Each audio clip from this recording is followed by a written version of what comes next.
Good morning. We'll start in a little bit. Morning. Hello.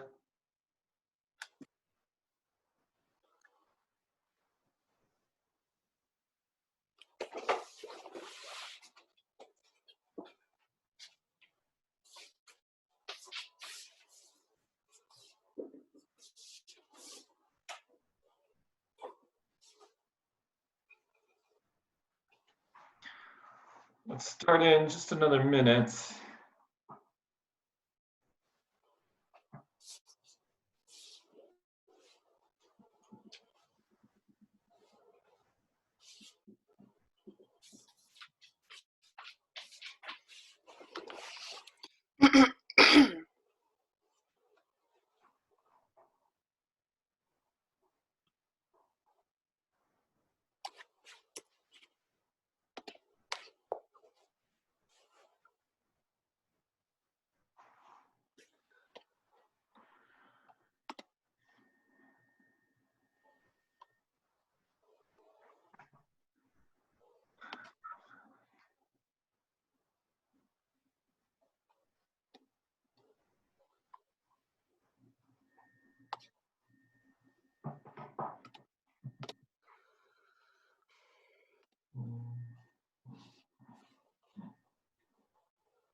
Well, let's get started. Hopefully more of our friends will be joining us, but I'm glad you're here. Thanks for calling in as always. Couple announcements as I open this. Most of y'all have handed in the 4th assignment. That's great. I'll take a look. I've started to look at those. I should have those graded and back to you today or tomorrow, I hope, but they're looking good so far. And our last assignment is on the simulation topics that we've been going over in the videos the last couple days, or actually starting today. And that's due the last day of class, a week from Thursday. We're coming up on the end here. And then finally, I think course evaluations have opened recently, and they'll be open until the last day of class, May 1st. And I'd really encourage you to fill those out. The feedback is extremely helpful on my end. So let's see, any questions on anything before we start? Do we have a date for the final yet, or? Good question. Yeah, the registrar has an exam, final exam schedule, but my plan was that to just distribute the 3rd exam on the last day of class, Thursday, April 30th, and then it'll be take home, and it'll be due the following Thursday, May something like 5th or 6th. So May 7th. So it'll be about the same length as the first 2 exams, maybe a little longer because it's a final, but I think a week to do it should hopefully be plenty of time. Okay, cool. Sounds good. Any other questions? All right. Let's talk about futures, huh? Some wild news in the futures market yesterday. First of all, can anyone tell me what a futures contract is?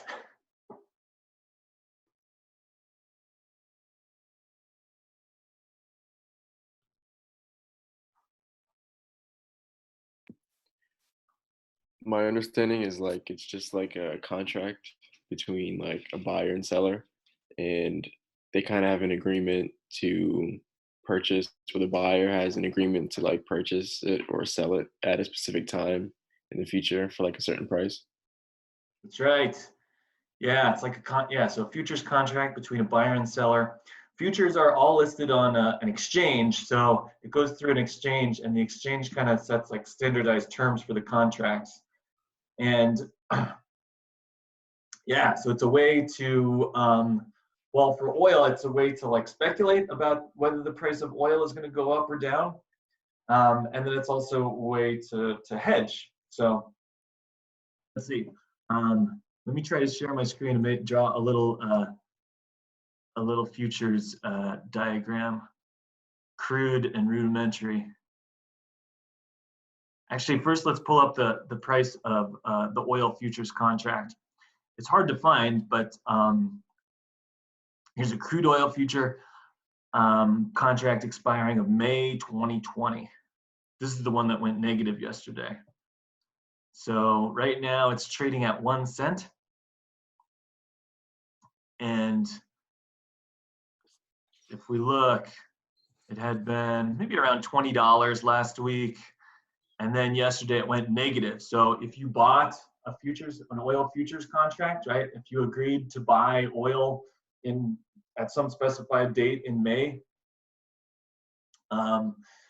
then someone was paying you to buy that oil from them. So that's interesting, isn't it? Right? It'd be like somebody paying you to take ownership of a share of stock.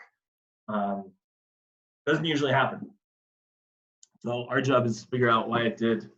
And let me see if this drawing thing will work. So like just some futures basics. There we go. There's the line. I'm going to draw a price graph over time. So on the y-axis, suppose this is the price, and then on the x-axis this is the time. Suppose today we're at the y-intercept, right? Here's time 0. And today we think, okay, we're going to buy an oil futures contract, or maybe it's like something else actually, some other futures contract, some other commodity. Suppose it's corn, right? And the reason somebody might buy a corn futures contract or sell a corn futures contract could be hedging, right? So if I own a big corn farm, my main product that I produce is corn, and the market price of corn is variable, right? If I produce and sell corn, the market price of corn, as it goes up and down, it impacts my profitability. Suppose I want to eliminate some of that risk, right? Well, then I could buy a corn futures contract, and I don't know what a corn futures contract goes for, but suppose we agree to enter into a corn futures contract at a price of $100 for, I don't know how much corn it is, right? How many bushels? It's measured in bushels, but so if I was a corn farmer, I would actually sell a futures contract for corn, saying like, okay, suppose 2 months from now when I harvest all my corn, I'll agree to sell someone a whole bunch of corn for $100. And what that does is it locks in the price that I'll be able to sell the corn at a few months from now, right? Maybe it's 3 months. And so if the price of corn goes down and tanks, right, at the time the contract expires, as long as I've got this corn futures contract with the counterparty, they're on the hook for buying corn from me for $100 3 months from now. And then alternatively, if the price of corn goes up to like 200, well, I'm still on the hook for selling corn to the counterparty for $100, right? So like for something like a farm or an oil producer, right? They usually enter into short futures contracts to lock in the price that they can sell their product for. Any questions about that so far? All right. And then like who would enter into a long futures contract? Who would buy a futures contract?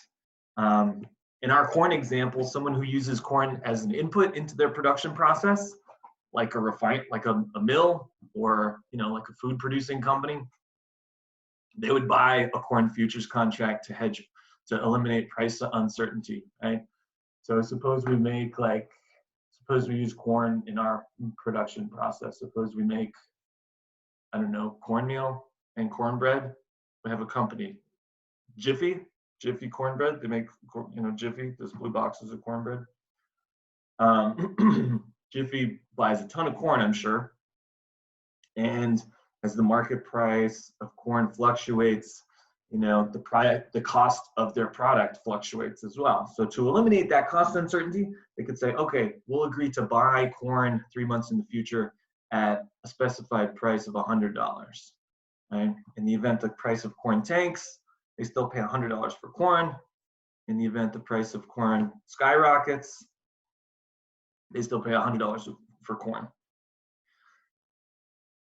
Okay, so something similar. So the same thing holds true for oil futures. And I'm curious to get your take on the articles that you checked out. Can anyone explain why the oil futures contract had a negative price? It's almost like saying, let's see, let me try to move this down. Oh, wasn't it because the storages were filled up? Yeah. So like the May futures contract, I think it settles today, it says, meaning like it takes time to take the oil and deliver it to where you're supposed to deliver it in May. And that place happens to be Cushing, Oklahoma, which I'd never heard of until yesterday. Okay. But yeah, so the price today, you'd have to like pay somebody to buy oil from you. And like Thomas said, it was because the availability of storage for oil is in short supply. That's interesting to me because this particular oil futures contract is physically settled, right? Physically settled, meaning you actually have to deliver oil to the counterparty if you like sell a futures contract. And then if you buy a futures contract, if you're long on oil futures, you actually have to buy and take delivery of the oil when the contract settles. So a lot of futures contracts are cash settled. So like suppose if we entered into, like, let's go back up to the corn future.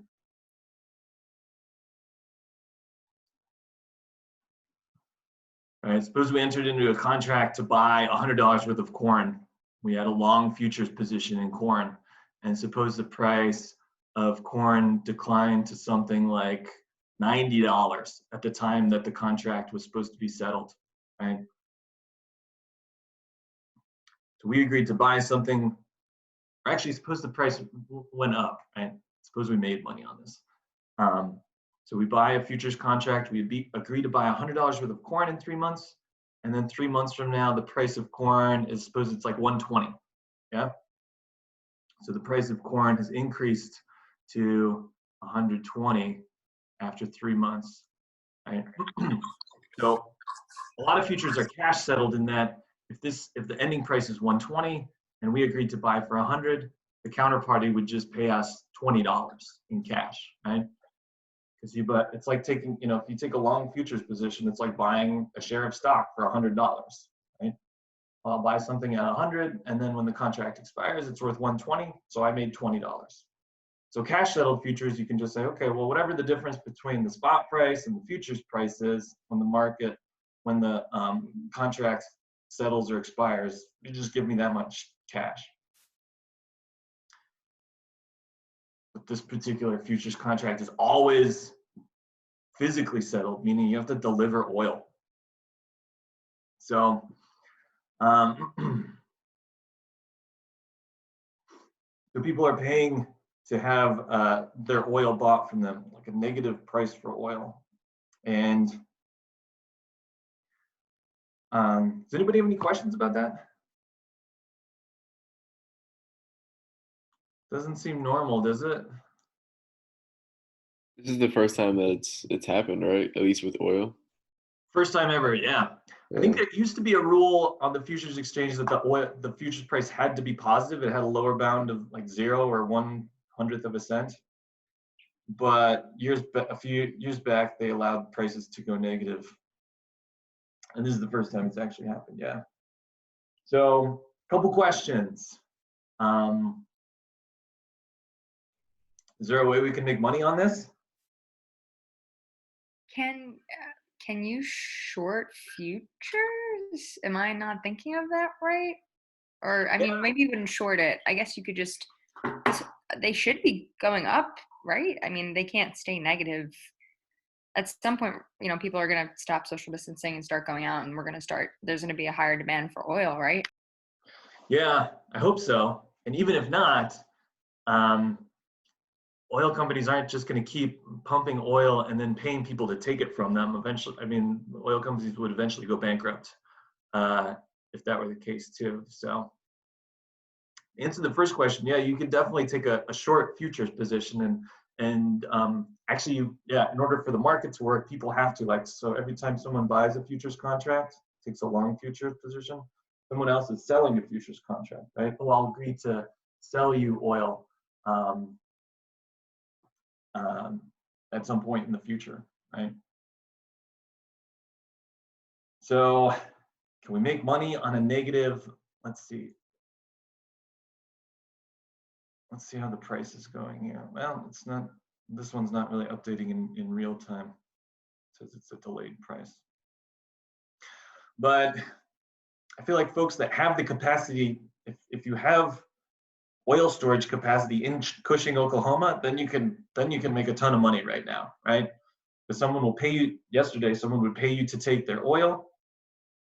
I'll pay you $37.63, and then I'll give you a bunch of oil.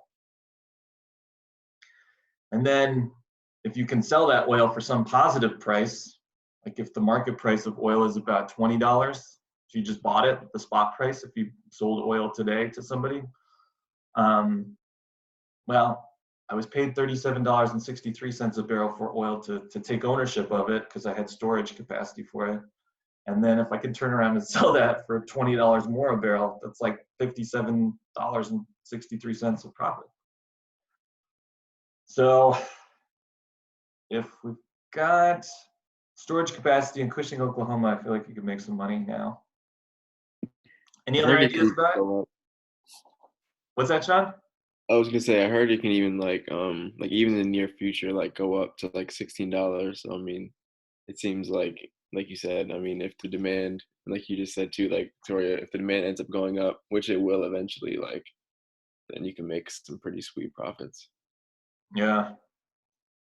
I wonder if, the thing about futures is it's hard to invest in if you're a small investor, especially because we're not in a position to invest in any futures contract that has physical delivery, because figuring out how to store oil and how to take delivery of it or things like that, I don't know how that individual investors can't make that work.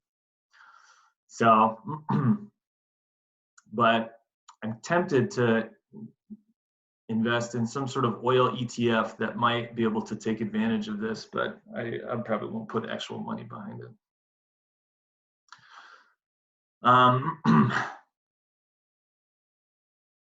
Let's see. Just a basic finance question. What's the difference between a future and an option? Because there's oil futures and there's oil options. Let's fire up the random participation spreadsheet.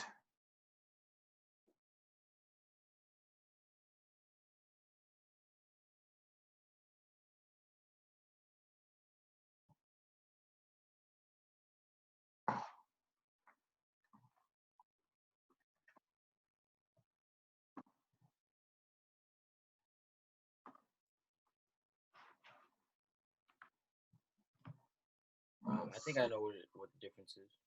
Great, let's hear it, Michael. So a future is it's like a future contract, right? Yeah. Same thing. Yeah. So when you do a future contract, you're kind of obligated to sell or buy something at a specific price. But then with options, I guess depending on how the market's doing, you have the option to sell or buy. Yeah, the option, you get to choose whether or not to exercise it. Yeah. The future, you have to. So, oh, there was a chat message. Can you repeat the question? So what was the difference between a futures contract and an options contract? The future, you're committed to buying or selling. The option, the owner of the option gets to decide. let's see. Any other questions or comments about futures?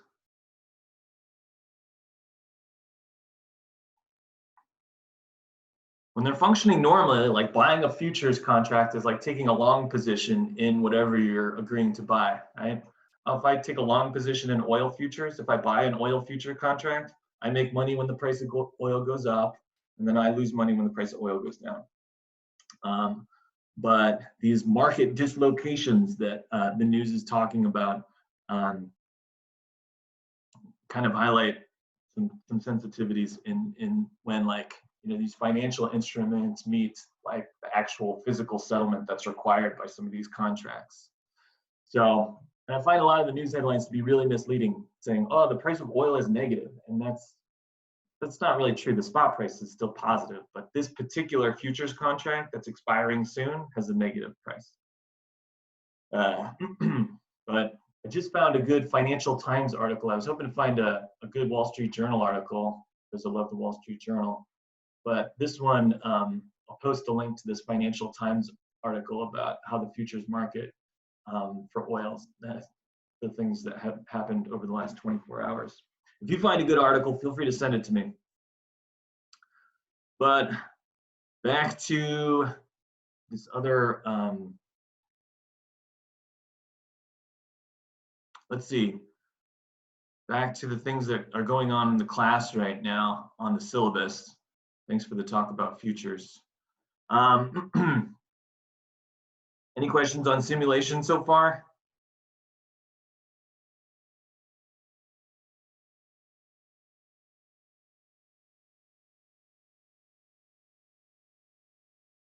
And then, if not, for folks that are, let's see, I think everyone here is going to be, just about everyone here is in the financial planning class tonight. So are we going to be ready to make our presentations tonight? Yeah. Good. I talked to Professor DK and sent him your cell presentations. And he said he's going to close out those positions in the fund. So I'll have more on that. He's going to sell those stocks in the fund. So we'll have more to talk about tonight when we meet tonight. Okay, thanks as always for your work. I'll stick around until the end of the call if you got individual questions or things you want to go over. All right. Otherwise, thanks for your work. I'll see most of you tonight. Thank you, Professor. See you tonight. Thanks. See ya. Thank you. Bye. There. Thanks.